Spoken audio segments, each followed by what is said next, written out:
Welcome to Korean History Channel Behind Palace Walls. This video is a non-fiction content reconstructed based on historical facts and events. Some scenes may have been dramatized to aid viewer understanding. 1446 AD, King Sejong the Great was leaving brilliant achievements by promulgating Hunminjeongeum, Korean alphabet. However, that same year, an unimaginable incident was unfolding inside the palace. It was a shocking scandal that the prince's wives, King Sejong's daughters-in-law, had engaged in relationships with Buddhist monks. The story official and unofficial history brings you today is the royal family's greatest shame, explicitly recorded in the Veritable Records of Joseon Dynasty. The dark secret of the palace hidden behind the great king, we will now uncover that truth. Year 28 of King Sejong, July 1446. The Joseon royal family was more prosperous than ever. King Sejong had 18 sons and 4 daughters, of which 8 sons had already been granted the title of Grand Prince, and were establishing households in their respective residences. In particular, his second son, Grand Prince Suyang, was an ambitious figure, the very person who would later become King Sejong. The third son, Grand Prince Gwangpyeong, had outstanding artistic talent. The fifth son, Grand Prince Gwangpyeong, was deeply versed in scholarship, and the sixth son, Grand Prince Geumseong, was known for his gentle nature. Sejong brought daughters from prestigious families as daughters-in-law for these sons. Grand Prince Suyang's wife was the daughter of Minister Song Hyun-soo, Lady Bongbo of the Song clan. Grand Prince Geumseong's wife was the daughter of Left State Councilor Hyoryeong, Lady Sinchang of the Yun clan, and Grand Prince Gwangpyeong's wife was the daughter of Right State Councilor Nam-ji, Lady Hyeondeok of the Nam clan. They were all from Joseon's most prestigious families and had received thorough Confucian education from childhood. They grew up as women possessing wifely virtues and were considered perfectly suited as royal daughters-in-law. However, behind the splendor of the royal family lay unknown suffering. The grand princes were absorbed in political ambitions and scholarly research, neglecting their wives.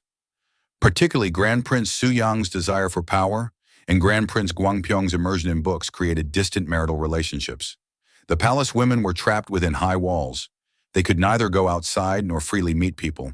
All they were permitted was a restricted life within the palace. But there was one exception to this closed space. It was Buddhist monks.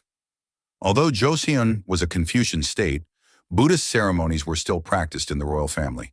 Prayers for the royal family's well-being, memorial services for deceased ancestors, and blessing ceremonies for royal family members' health were regularly held.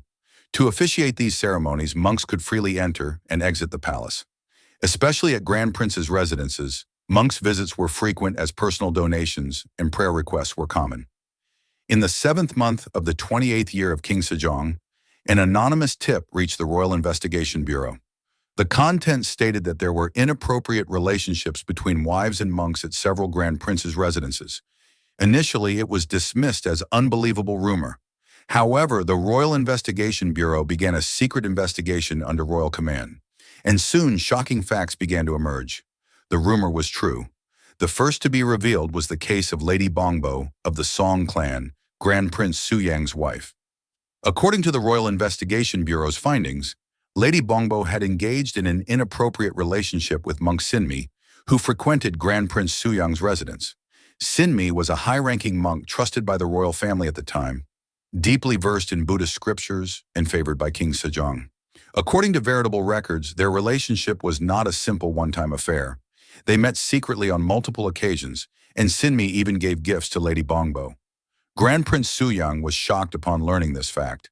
For him, who harbored ambitions for the throne, his wife's adultery was a fatal humiliation. He immediately reported this to his father, King Sejong. Sejong was deeply shocked, but the greater shock lay ahead. As the investigation progressed, it was revealed that this was not a single incident. The case of Lady Sinchang of the Yun clan, Grand Prince Geumseong's wife, was even more complex. Grand Prince Geumseong had died prematurely in the 25th year of King Sejong, 1443. He passed away at the young age of 24. His wife, Lady Yun, became a young widow at 21. According to Joseon dynasty law, a grand prince's wife could not remarry even after her husband's death. She had to live as a widow for life. Young Lady Yun had to live alone, maintaining the Grand Prince's residence. However, 3 years after her husband's death, in the 28th year of King Sejong, it was revealed that Lady Yoon had engaged in a relationship with monk Hak-yeol. Hak-yeol was a monk who regularly visited the residence to pray for Grand Prince Geumseong's soul. The Veritable Records state the wife of Grand Prince Geumseong committed adultery with monk Hak-yeol. Hak-yeol frequently visited to perform memorial services for the Grand Prince and used this opportunity to engage with the lady. Even more shocking was the case of Grand Prince Gwangpyeong's wife. Grand Prince Gwangpyeong was alive, and the marital relationship was maintained. Nevertheless, his wife Lady Hyeondeok of the Nam clan engaged in a relationship with monk Hyoryeong. Hyoryeong was a high-ranking monk who officiated Buddhist ceremonies at the palace and enjoyed deep trust from the royal family.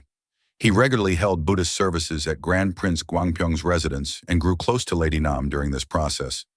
According to findings from the investigation, Lady Nam met Hyeondeok in an annex while her husband Grand Prince Gwangpyeong entered his study to read. This was even more shocking as it occurred within the palace grounds. All three cases had one common factor. Monks were involved. At that time, monks were virtually the only outside men who could freely enter and exit the palace. Physicians and officials also visited, but they were always monitored and had no opportunity to be alone with women. On the other hand, monks were relatively free due to being religious figures. In the process of conducting Buddhist ceremonies, lecturing on scriptures, and offering prayers, they could meet royal women privately. The Royal Investigation Bureau's investigation was thorough. They arrested all involved parties for interrogation and received witness testimonies. Palace maids and servants came forward to testify, and the full extent of the incidents was revealed one by one. Sejong fell into deep anguish. This was not merely a personal matter. It was an issue concerning the authority of the Joseon royal family. In Confucian Joseon, women's chastity was an absolute value. Particularly, adultery by royal women was an unimaginable grave crime. Even in the case of commoners, both the adulterous woman and her male partner were sentenced to death. However, the problem was that these were not just any royals, but King Sejong's own daughters-in-law.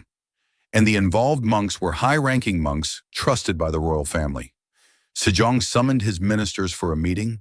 Ministers from the State Council, officials from the Royal Investigation Bureau, and officers from the Office of Inspector General gathered. The discussion continued throughout the night.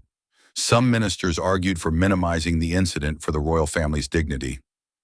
Your Majesty, if this matter becomes known outside, the royal family's prestige will be greatly damaged. It would be best to handle it discreetly. However, Sejong's thinking was different. Law must be equal for all. There should be no exceptions for royalty.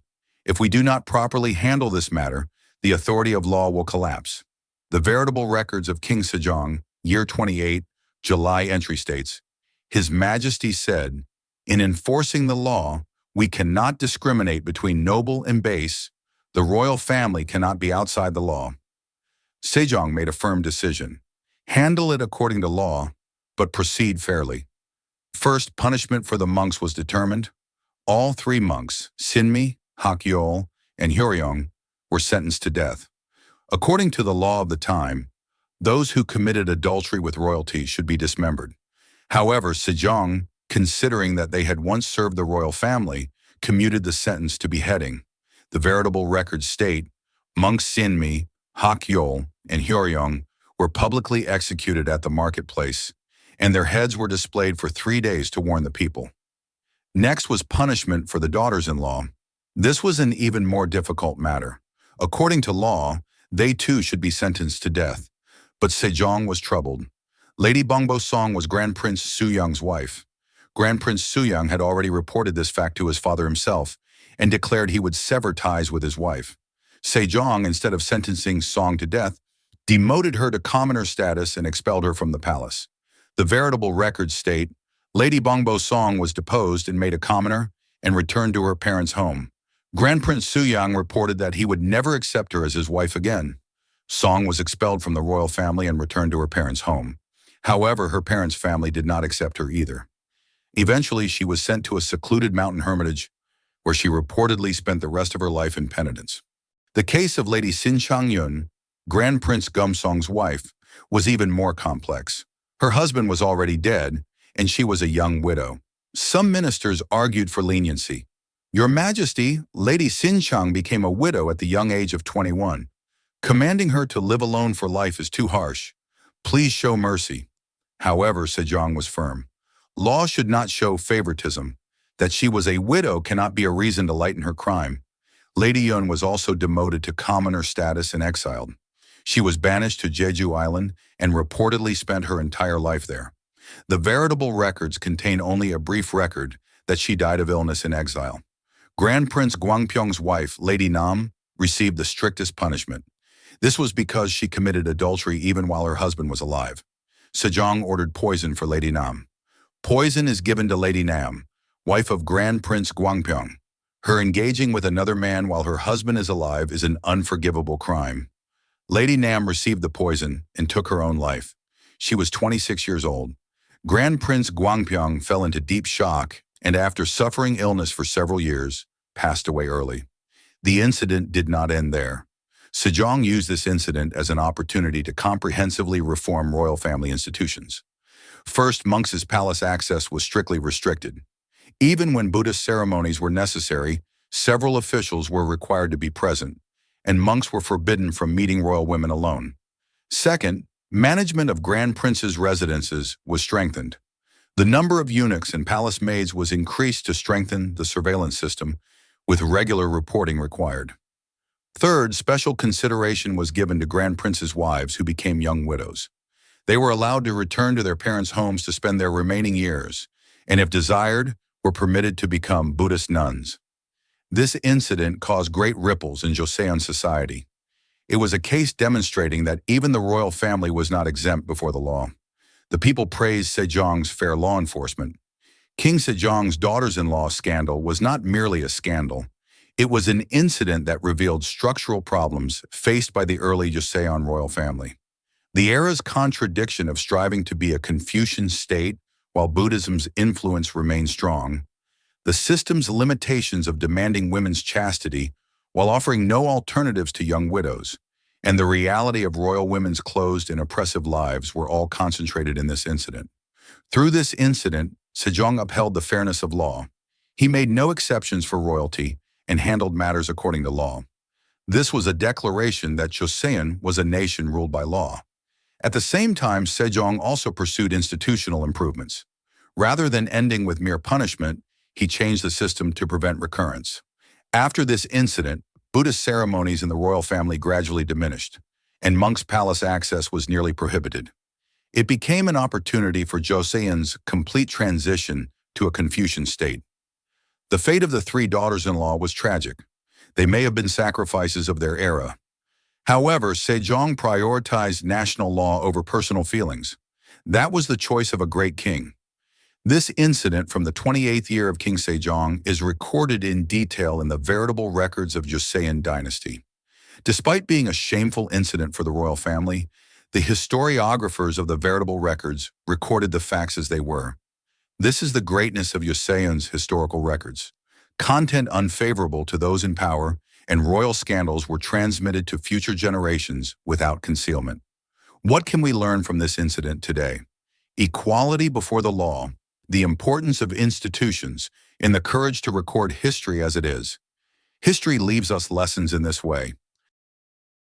Thank you for watching. We'll return with more fascinating stories and intriguing topics. Behind Palace Walls, thank you.